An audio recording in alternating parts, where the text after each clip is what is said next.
Pembacaan teks proklamasi. Pembacaan teks proklamasi kemerdekaan dilaksanakan pada hari Jumat, tanggal 17 Agustus tahun 1945 di Jalan Pegangsaan Timur nomor 56 Jakarta. Teks proklamasi dibaca oleh Insinyur Soekarno dan didampingi oleh Dr. Andes Mohatta. Teks proklamasi diketik oleh Sayuti Meling. Tempat perumusan teks proklamasi di Rumah Laksamana Maeda, yang dirumuskan oleh Insinyur Soekarno, Dr. Andes Mohatta, dan Ahmad Subarjo. Pengibar bendera Latif Hindraningrat dan Suhud sesaat setelah pembacaan proklamasi kemerdekaan. Bendera sangsaka merah putih dijahit oleh Ibu Fatmawati. Kemudian dinyanyikan lagu Indonesia Raya ciptaan W.R. Supratman. Ini adalah teks proklamasi.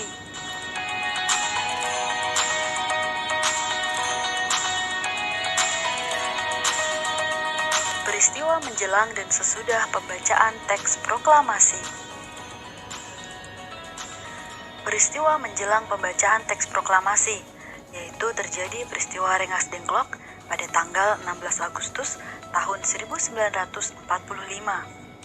Bung Hatta, Bung Karno beserta Ibu Fatmawati dan Guntur Soekarno Putra diamankan dan dibawa ke Rengas Dengklok. Pelopor peristiwa Rengas Dengklok adalah Toda. Tujuannya mendesak golongan tua untuk segera memproklamirkan kemerdekaan Indonesia. Terjadi perdebatan antara golongan tua dengan golongan muda yang berkaitan dengan waktu pelaksanaan proklamasi kemerdekaan. Hasil kesepakatan dari peristiwa Rengas Dengklok melalui perdebatan yang telah ditengahi oleh Ahmad Subarjo menjelang malam hari, kedua tokoh itu, yaitu Soekarno dan Muhammad Hatta, kembali ke Jakarta. Peristiwa sesudah pembacaan teks proklamasi. Para pemuda menyebarkan berita proklamasi melalui pamflet, pertemuan-pertemuan, menulis di tembok-tembok, menyiarkan berita proklamasi melalui radio dan melalui koran harian Suara Asia, menyebarluaskan berita proklamasi di wilayah Indonesia oleh gubernur-gubernur, sambutan rakyat berbagai daerah terhadap proklamasi kemerdekaan Indonesia, dan ada beberapa tindakan heroik di berbagai kota menyambut kemerdekaan Indonesia.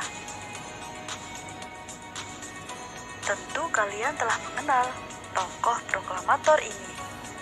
Beliau adalah Insinyur Soekarno dan Dr. Andes Muhammad Hatta.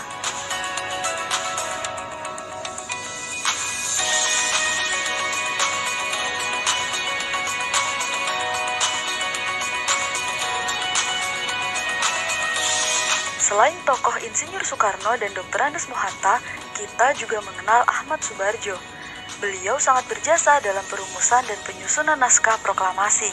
Ahmad Subarjo lahir di Karawang, Jawa Barat pada tanggal 23 Maret tahun 1897. Peran Ahmad Subarjo menjadi panitia 9 yang merumuskan Piagam Jakarta yang menjadi cikal bakal pembukaan Undang-Undang Dasar tahun 1945.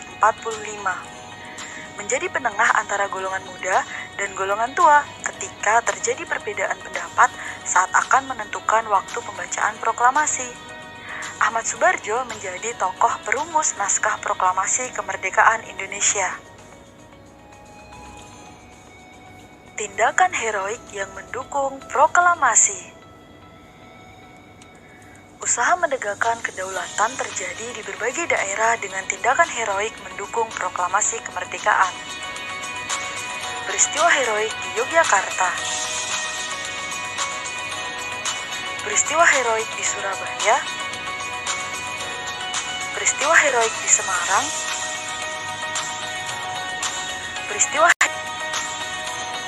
Peristiwa heroik di Bali.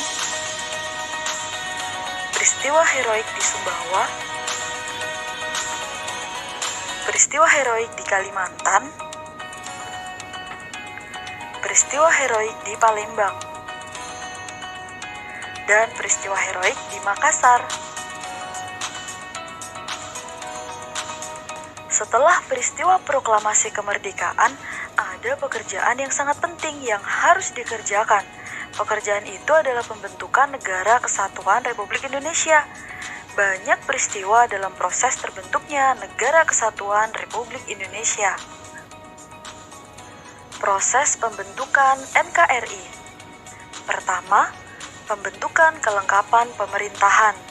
Sidang PPKI 1 pada tanggal 18 Agustus tahun 1945 mengambil keputusan mengesahkan Undang-Undang Dasar tahun 1945,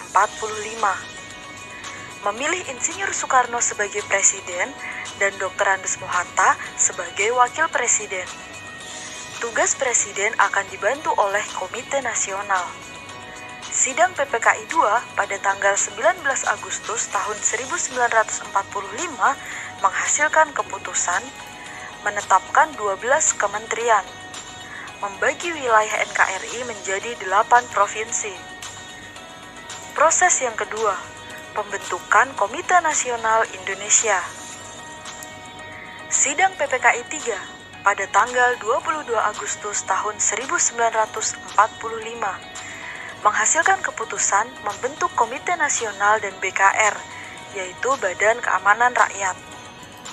Tujuannya menyelenggarakan kemerdekaan Indonesia yang berdasarkan kedaulatan rakyat. Proses yang ketiga, pembentukan alat kelengkapan keamanan negara.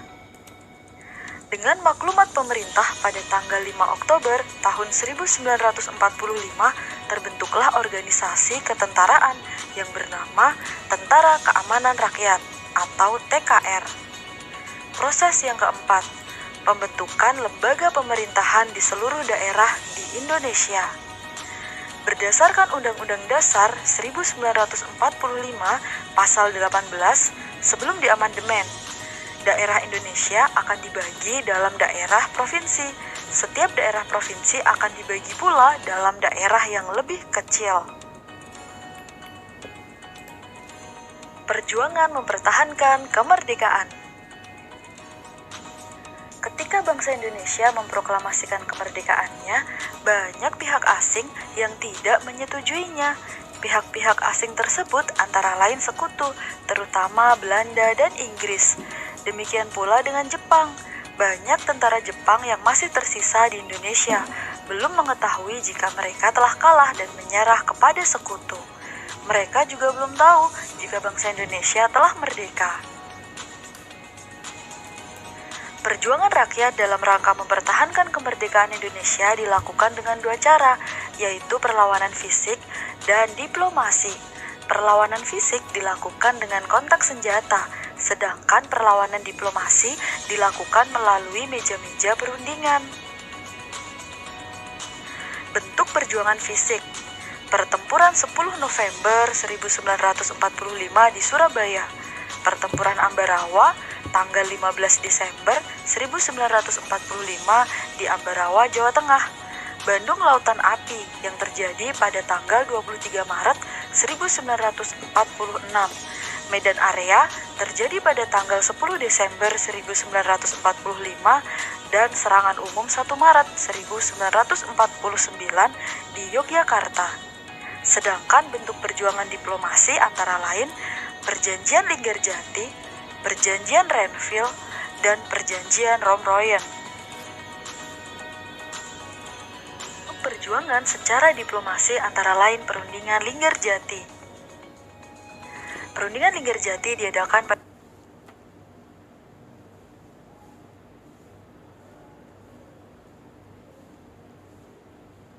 Perundingan Linggarjati diadakan pada tanggal 10 November 1946 di Linggarjati, Cirebon, Jawa Barat. Dalam perundingan ini, Indonesia diwakili oleh Sultan Syahrir dan Belanda diwakili oleh Profesor Semmerhorn. Hasil perjanjian, Belanda hanya mengakui kekuasaan Indonesia atas Jawa, Madura, dan Sumatera. Negara Indonesia Serikat terdiri dari Negara Republik Indonesia, Negara Indonesia Timur, dan Negara Kalimantan. Negara Indonesia Serikat dan Belanda merupakan satu uni dengan nama Uni Indonesia Belanda yang diketuai oleh Belanda. Namun, Belanda mengingkari perjanjian ini dan melancarkan agresi militer Belanda I pada tanggal 27. Perjanjian Renville. Perjanjian Renville diadakan pada tanggal 17 Januari 1948 di atas kapal USS Renville milik Amerika Serikat.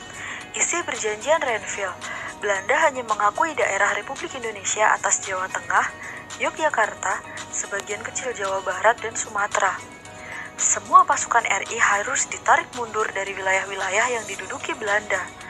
Belanda tetap berdaulat di seluruh wilayah Indonesia sampai diserahkan kepada Republik Indonesia Serikat yang akan segera dibentuk.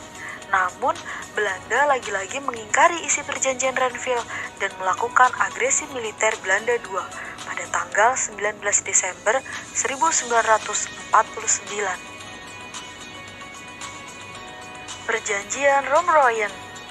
Perjanjian Romeroyen diadakan pada tanggal 17 April 1949 di Jakarta. Indonesia diwakili oleh Muhrom dan Belanda diwakili oleh Van Rooyen. Isi Perjanjian Romeroyen, pemerintah Indonesia dikembalikan ke Yogyakarta, menghentikan gerakan militer dan mengembalikan tawanan. Republik Indonesia sebagai bagian dari negara Indonesia Serikat. Akan segera dilaksanakan konferensi Meja Bundar.